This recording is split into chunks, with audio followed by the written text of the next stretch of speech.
Okay, let me talk about the creep a little bit.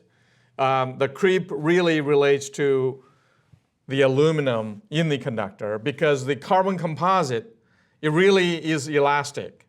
And so if I were to erase this and looking at, let's say, composite and the aluminum, and then you have the conductor's stress strain, what you have is you might have aluminum here that are, that's your aluminum stress strain, without the composite. If I have a composite, right, pure composite, that would be my composite stress strain. So this is the core. This is the aluminum portion. And now, if I were to add these together, you basically add this part and that together, you would have the conductor's stress strain. That's fundamentally how you have polynomials, how you have stress strain in the conductor. It is basically the addition of the aluminum plus the core. Okay. The composite is elastic. You stretch, it's going to elongate. But when that stretching is gone, it recovers. The aluminum, on the other hand, especially the annealed aluminum, by the way, they will go out, even up to 20 to 30%. And the composite is about 2%.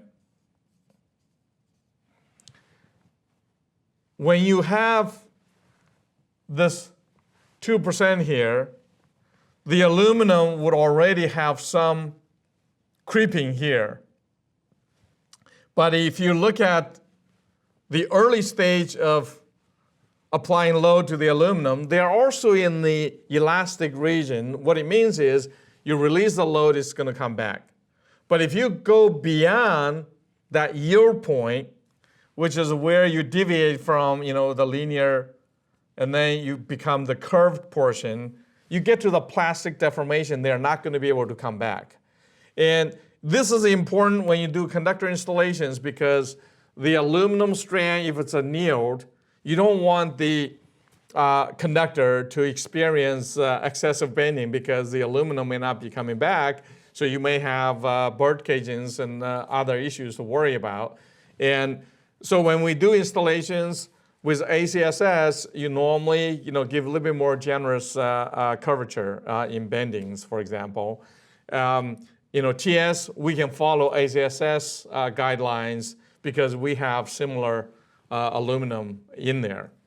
And so the creep in the aluminum, it will basically have the aluminum kind of, more or less falling flat because they were just stretched, but the tension on it is limited. There's a benefit of this. The benefit is when you have the aluminum creeping, after the aluminum creeps, they will elongate. They basically would transfer the tension load in the aluminum to the composite core. And when that happens, the aluminum strand is more free, I should say, to move around, especially when it comes to aeolian vibrations and the self-damping. It's actually a beneficial mechanism that the annealed aluminum allows the aluminum to shade the tension to the composite core. So the aluminum itself is more free to move, and that freedom in terms of moving in the aeolian vibration situation creates very good self-damping so that you're not creating fatigue issues in the aluminum and you are able to deal with higher tensions in the conductor and be able to deal with aeolian vibrations. So that's one of the benefits of annealed aluminum.